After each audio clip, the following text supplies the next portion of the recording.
Broadcasting from the business capital of the world, this is the Podcast Business News Network. Welcome back to the show. We are here to savor life with Diana, and that's what she's here to do. We're going to talk positive vibes only today. Is toxic, right? Well, we'll get to that in just a sec, but we're going to talk about forced positivity and so much more with our Burn Through Catalyst speaker, author, life coach, and so much more. Diana, welcome back to the show. How are you, darling? Thanks, Jill. It's great to be here. I felt like this was such an important topic because a lot of people are surprised to find out that I'm naturally a negative thinker. And I want to talk about honoring that negative so that we can move to the positive. To know it's possible, it's okay, because a lot of us have negative thoughts, feelings, and vibes. And I would never think that about you because you come across so amazingly positive, and that's what you're teaching people. But you know what? No one's perfect. We all have our hard points to get through, and we need help and we need some pushing in a sense, right? So thank you for joining us, and of course, always being here. And we appreciate your honesty. Diana Bejasa, how do we contact you?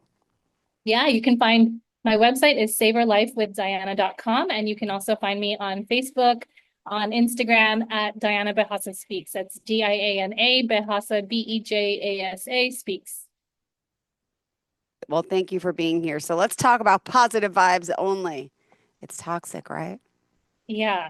Well, like I said, for a long time, I kind of dismissed this positive thinking idea because I am a naturally negative thinker. I was like, that sounds like total BS. Like, there are negative things happening in the world, and we're just supposed to like pour perfume all over it and pretend that it doesn't stink. Like that doesn't make any sense. And when you think about people who do that, it comes across as really fake.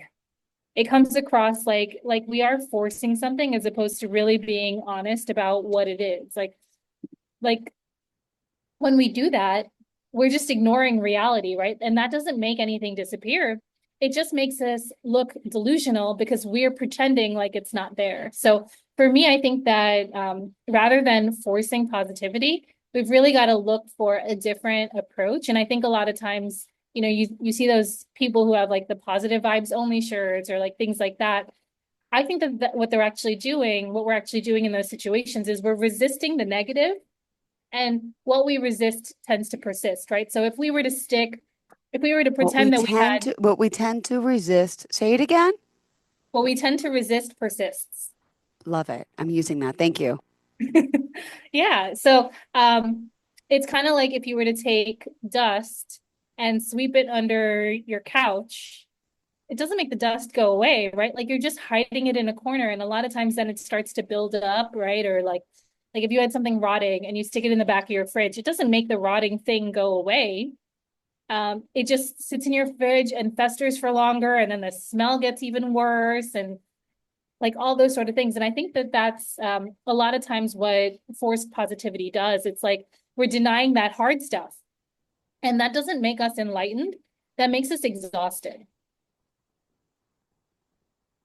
It's draining, right? That's a good word, draining. Just persist, resist. I'm loving it. Right, good.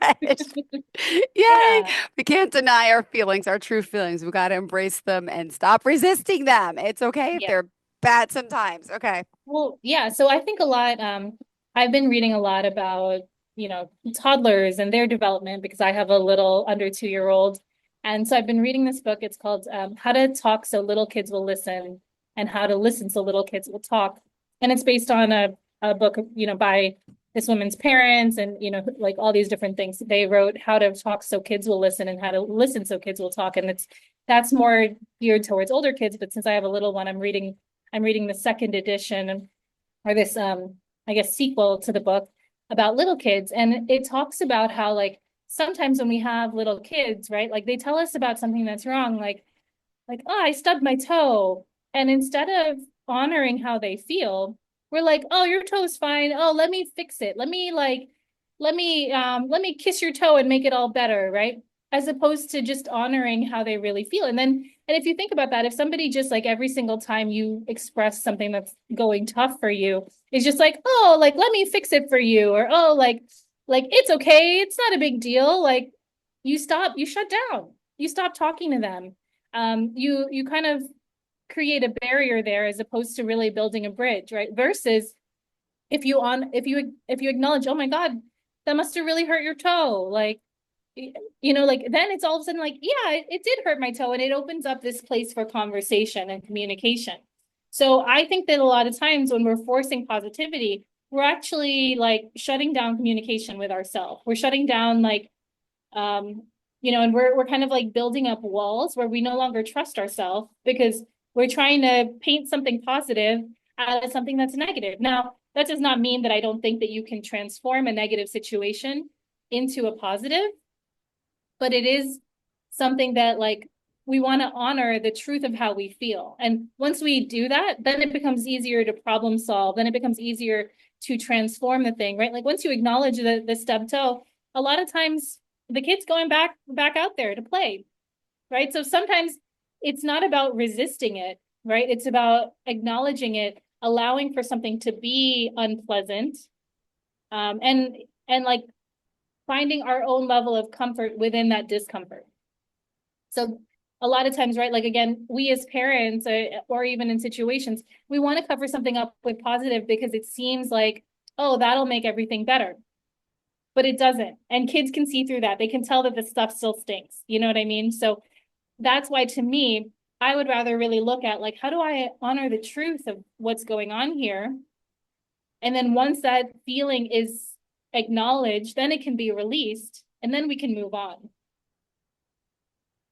And I mean, it's never easy moving on, but there's a lot to get through, a lot to go through. So you mentioned that, forced positivity is breaking you and those around you. Positive reinforcements, positive, hold on. Can I reach it? I can't reach it. I got post-its up, right? With like vision boards and stuff I have to do. Positive thoughts and oh yeah, it's you're braver than you are brave. Like, okay. So I mean it's good in a sense, but you're trying to say that we can't force it too much, right? Yeah, absolutely. I mean, I think positive thinking is like for Yeah. me that book, The Power of Positive Thinking, was life changing. Yes. Yes. Because I started to realize like, oh, there's an actual science behind why I want to have a positive attitude. But for me, that sticking point down inside was like, but I don't actually feel positive. So sometimes there's this like fake it till you make it kind of attitude, and it works for a little bit. But we got to acknowledge that sometimes it doesn't work, right? And so I'm talking about those situations um, where it's clear that it's not working, right? And rather than continuing to force positivity, we got to look at like, okay, if this isn't working, we got to try something else. So yes, I believe in looking for the positive in a situation, right? Like I think in a past episode we talked about the difference between there are two different types of gratitude. There's gratitude for something and there's gratitude in something. You can be grateful for something that's great and awesome and wonderful, like your family or all those different things. You can also be grateful in a really challenging situation. I have a friend whose whose son right now has like stage 4 cancer. And I've worked with her as a client in the past, and we're talking about not pretending like the cancer is not there, not saying necessarily like, oh yeah, he's going to get through it. Like that's the hope. But a lot of times people who have cancer, when they hear you constantly just like barraging them with positivity, it really points more to your discomfort as opposed to like honoring how scared they honestly feel, Yeah. how they don't know what's next. You know what I mean? Like sometimes they just need a place where they don't have to be strong all the time, where they can acknowledge that fear that they have, the worry that they have, the uncertainty in their lives. And instead they feel like this need to comfort us because we are uncomfortable with their diagnosis. And so I think that like, yes, it makes sense to have a positive attitude, but really what people want more than anything is to feel heard. We want to feel heard. We want to know that like our feelings are acknowledged. And I think a lot of times it's this world of like, oh, everything is perfect, everything is good, that makes people feel really disconnected. They feel alone. And so my point is not to say never be positive, right? Yeah. But it's to say like sometimes what we need most is to simply be heard and to acknowledge that feeling.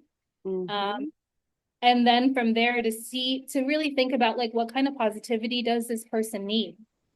Does this person just need a shoulder to cry on, or like somebody there? And that allows for the positivity to come in, because sometimes there's just such a flood of negativity that you can't get the positive and no matter how much you try to push it, right? So instead the strategy here is to really look and say, oh, I've got to let some of this negative out to allow positive in. You there? Positive in Oh, yeah. and okay, then you froze. All right, perfect. Whew. Please, I'm like, not today. I haven't had any issues so far. All right, thank you so much. If you are just tuning in, of course, as always, we want you to know that we are talking to one of our dear friends here. And by the way, guess where she lives? Hawaii, right? To tell them where you live. I live in Honolulu. I'm originally from New York, but this was one of my dreams come true, and it came out of a situation that looked really negative. So I do believe again in Yeah. transforming the negative into positive, but it we again we also have to let some of that negative out sometimes so that we can allow the positive in. Beautiful. And with her career as a chef, she's as a single mom, she's got a lot on her plate, literally. And she's always here, giving us a positive, a different outlook and helping so many. By the way, also just want to remind everyone about the Manifest Your Dreams. And if you could just share a little bit how we can pick up a copy of that and what that's about. And then we'll continue this positivity stuff chat in just a sec. Yeah, so the Manifest Your Dreams journal is available on Amazon. The easiest way to find it is to search my name, Diana Bejasa. And I'm going to pull it up really quickly. It's Sure. something that I created with my client. And it works on this principle of gratitude. So I do believe in using gratitude to shift to a positive mindset, but we've got to do it in a way. The other part of what I work with my clients, it's not simply just about using this journal and writing down our gratitude. It's also about acknowledging how we feel, because the harder that we push against those negative feelings, the more that they're going to continue to show up, and they just get stronger and stronger. We're not actually like making any progress. We're building up force that's gonna backfire. Perfect. Thank you so much. All right. And continuing today's conversation, we are back here talking about, how people sometimes force positive thoughts on you. And really, that's not a good thing.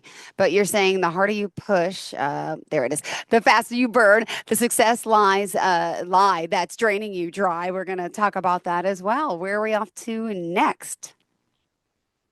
Yeah. So the harder you push, the faster you burn, right? So a lot of us are taught in personal development and elsewhere, like keep going, never give up, like keep pushing, like just keep going.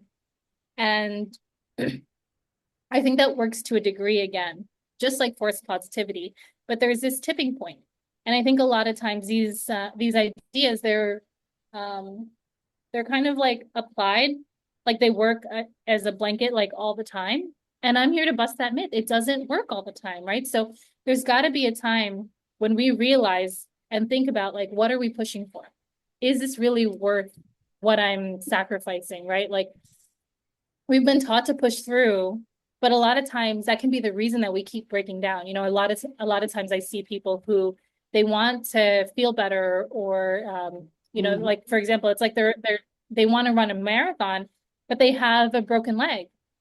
And forcing ourselves to power through burnout like that, thinking that it's a badge of honor, thinking that it's like somehow glorified, like that's like okay, Yeah. even if you finish the race with a broken leg, you're focused on the short-term gain as opposed to the long-term effect on you. And so I think that's the point, is like we got to look at like this short-term gain I'm going to get from pushing through. Is this worth what this could cost me in the long run? And we have to weigh that as we continue to push, and that's how we can kind of figure out that nuance of, are we really doing something that's serving us, or are we doing something that's destroying us? Because it's human to feel weak and tired, right? Yeah. But the truth is that we're actually being wise when we recognize it's time to rest. Last time, would you say that time to rest? Yeah, when we recognize that it's time to rest, that's We actually wisdom. recognize. Got it. Thank you. Thank you. I missed that part. Okay, awesome. It's so true though. It is. And I love that we sit here and we dive into these conversations and it's not just you're the type of person who tells us what to do, what to think. We're exploring it and going over scenarios and deep diving into, today this positivity and whether it's real, whether it's good, whether it's true. Is it okay to be negative? Is it not? Do we have to be? So, and that's what life is about. It's about conversation and it's about really understanding. Everyone's different. Everyone's built differently, have different opinions. But I love the this perspective that Diana gives, and with anyone, it's she's shedding light on something that I never would have thought about. And this has been happening for months now, which is great. That's why she's so good at what she does. And I still have her pegged as like super positive, but I mean, she is. But see, I don't, we all have our own fears, our own anxieties, our own, we're imperfect in a sense. And I really am still shocked that you could be negative. But can I ask you something or not positive? It's Yeah, kind of like the same thing. sure. I found, I think Yeah. I was always so positive, so whatever. And then the best thing in the world was when I had my first son. And I know you have your little girl, and it is so amazing. But then it's also so hard, and especially doing it alone. I'm with you. I think that's when I started, like the baby years, where it was like, got me really upset. As much as I love my baby, it was hard. I didn't have postpartum, but now I understand how people can have it and why. But I felt like, wow, am I doing the right thing? Did I make the right choice? How am I going to be a better mom? How? And I think motherhood is what got it out of me, like everything out of me, the good, the bad, the ugly. And it also made me think differently, think deeper. And for that girl, I was always so positive, and now I'm like a little depressed, and I'm like negative, and I'm just complaining and like this is hard and I can't shower and I can't sleep and this is like, but I love what I do. So I'm not sure if motherhood had anything to do with, your own personal feelings and stuff, but like I think a lot of us out there just want to remind you, all parents, it's normal to go through if you're feeling this way. And I know it's something that we've all experienced, I'm sure, to some extent without putting words into your mouth. Thanks for letting me speak. Go ahead. Yeah. And what I love about what you shared is that probably when you were having those negative feelings and you felt like you couldn't voice them in a way, that was when you felt alone. Yeah. That was when it felt hopeless and like you couldn't get out of it. Yeah.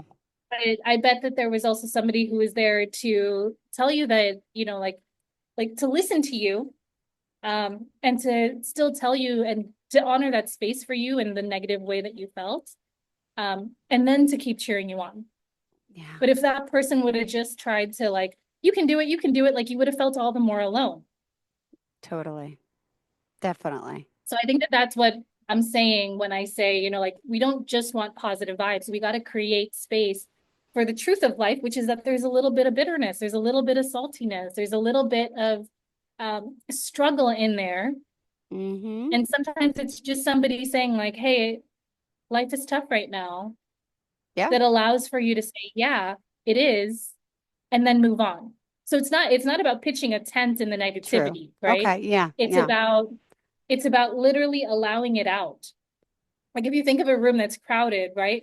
And it's full of negativity, like if you think about your brain that way, if you never let any of that stuff out, how can you let something positive in? Yeah. So that's my kind of take on this is it's like, and one of the, I want to talk about this success lie because I find that a lot of times people are resistant to honoring the negative. And for me, one of the things that I did that really helped me to feel safe and to release some of the negative was one of the other techniques I used. So other than the journal, I also use energy psychology in my coaching practice. And this is you may have heard of like emotional freedom technique. That EFT, is that is a tapping. type of, yeah, EFT tapping. That's a form of energy psychology that was derived from a clinical form of energy psychology that is what I'm certified in. It's called thought field therapy. It was developed by a clinical psychologist, Dr. Roger Callahan, back in the 1980s. So this has been around for over 40 years. And this is a thing that works when like we find that like no matter how much positive we try to put on something, no matter how much of the right stuff that we're doing, it seems like something still isn't working. this is a technique to actually allow us to release that negative without feeling, without getting stuck in it, allowing it to actually like flow through our body and leave. So I thought today we could actually experiment and do a little bit of energy psychology and just try out how we can start to feel a difference in our mindset when we're thinking about or when we have something negative going on. Got it. And we always want to try our best to remain positive. And, but people always say positive mindset sets the stage for positiveness. Is that always true? Like, can you just think about being positive or you really have to be positive? Do you know what I'm saying? You can think about it and get to a place where you are positive, but there are some places where there's so much negative that that has to be allowed out first. Got it. And then this happens a lot of times in places where it seems like you're making no progress. So a lot of times when my clients come to me and they're stuck, like they're stuck in their relationships or they're stuck in their marriage or those sort of things, this is a technique that helps us when it's clear to us that just being positive isn't working. So Got it. positivity does work, but it has its limits. And it's not something that we can blanket think is going to work all the time. Got it. All right. Thank you. We have to like at some times honor the truth of how we feel instead of lying, right? So fake it till you make it does work, but it doesn't work all the time, right? Like No, it so when doesn't. it's not working, we got to try something else rather than trying to force ourselves to keep being positive. Got it. All right. Thank you for that. And we still got plenty of time left here. We are speaking with Diana Bejasa and talking about this thing called positivity. And, it could be toxic thinking about, positive, positive, positive. But you know what? We're going to get through it. We can make it happen. And the harder you push, the faster you burn. So, got to slow down a little. Is that also kind of a little bit of an insight there? Should we not push Yeah, as hard in a sense? it's really to listen to yourself, right? Mm-hmm. So many times we spend this time like denying ourselves, running away from how we really feel, suppressing our feelings, forcing ourselves to feel otherwise. And my invitation is to actually sit with those feelings and like allow yourself to feel it. So if you're willing to do an exercise with me, so I want you to think about a place in your life that does feel a little negative. Okay. Um, and you don't have to tell me about it. This is what's really cool about energy psychology is that we don't need to actually talk about any of those things. You can tell me if you want to. A lot of my clients, when we do private sessions, they'll communicate it Open to me up and that I say, can help mm-hmm. them pull things out. Okay. But even without, we can do this. So we think about something negative, and I want you to think on a scale from 0 to 10, like how intense that negativity feels, with 10 being like like, oh my God, like I'm gonna It could be I'm not about feeling it. anything negative Mhm. in my life. Okay. Okay. So do you have a number?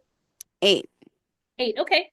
Now I want you to notice if you feel any like discomfort or anything in your body along with that. Disgust. Yeah, but like Hurt. are there any physical sensations in your body along with it? Not as happy, like not smiling as much. So like depressed or like upset. So Yeah. body wise, like, not, Yeah. yeah. Do you feel it in like your hands or your back or your My chin, head, my in your head? head. Yeah. Okay. Mm-hmm. All Because it right. keeps So playing over. So it gives me a headache, I yeah, think. yeah. So it's in your head. It's about like an 8. And for you listening at home, I invite you to do the same thing. Like think about something negative. You give it a rating on a scale from 0 to 10, and then notice where in your body you might feel it. Now, without knowing what this thing is, I'm just going to invite you there. So there's a point on your body. Um, it's called the karate chop point, but this is also a acupuncture point that's connected to your small intestine. And in Eastern philosophy, your small intestine is kind of like the center of your body. And they call it I believe it's called like your dantian. Oh, And so okay. if you just tap here and you stimulate this point that's connected to your small intestine, and I'm just going to invite you to say, like, even though I feel this negativity, how I I feel. accept myself and how I feel. I accept myself and how I feel. Even though I feel this negativity, Even though I feel this I accept negativity, myself and how I feel. I accept myself and how I feel. Even though I feel this negativity, Even though I feel this negativity, I love and accept myself anyway. I love and accept myself anyway. Even though I feel this negativity, Even though I feel this negativity, I love and accept myself anyway. I love and accept myself anyway. And I want you to just think about that negativity that you feel in your body as you tap on this point connected to your small intestine. And I just want you to imagine that through your feet that um, you're letting out any of that negativity in that body part. So imagine that negativity like moving through your body, down through your feet. You're giving it back to the earth, any of those negative feelings.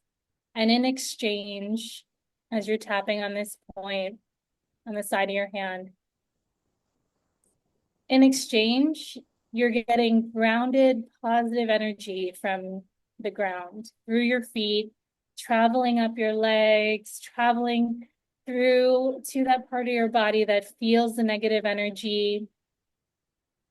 And as you feel that rush of positive energy move into your head, into your shoulders, into your back, wherever that negativity is, imagine that now you can let go of even more negativity. So imagine that as you tap on this point, more of that negative tension is melting down through your body, through your feet, back into the ground. And with it, you're replacing more and more positive energy.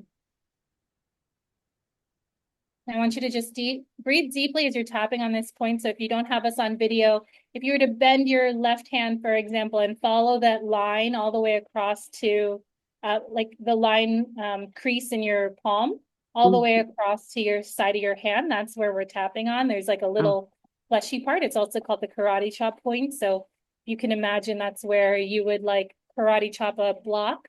Mm-hmm. And the reason that they do that they use that point is because again it's connected to your center, and when you're breaking through blocks using the center of your body, this is actually a point of power for you. So Oh, just tapping here, it's as if you're tapping I'm into hurting this myself now, internal though. Hold on. power. Oh, go ahead and massage if it's I need a starting to little hurt. break, but I am You smiling while I'm can doing this. I don't know because I'm talking to you or because what I'm saying is making me smile. Yeah, I'm feeling happier. you can Am I always supposed rub to? it if Okay. you're finding it a little Okay. rough. Uh-huh. And I just want you to know that this is a point of power for you. Okay.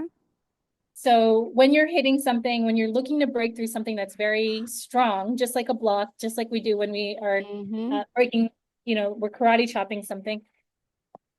There's power that comes through this, and when we connect back to this power, we're able to break through more than we know. So just Oh, give yourself a rating now on a scale from 0 to 10. I feel like a three. I'm like happy. Yeah. So what that What? does is we'll release all this negative energy so you can allow for positive to come back in.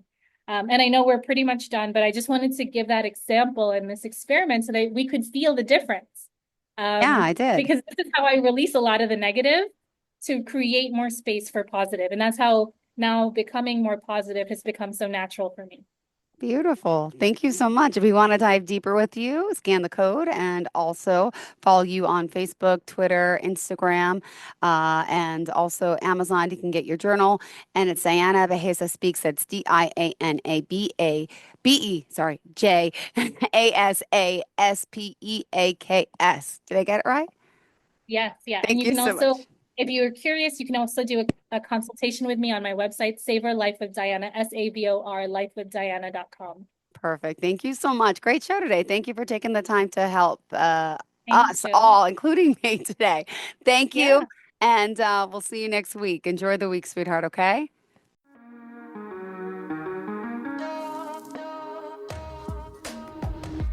Broadcasting from the business capital of the world, this is the Podcast Business News Network.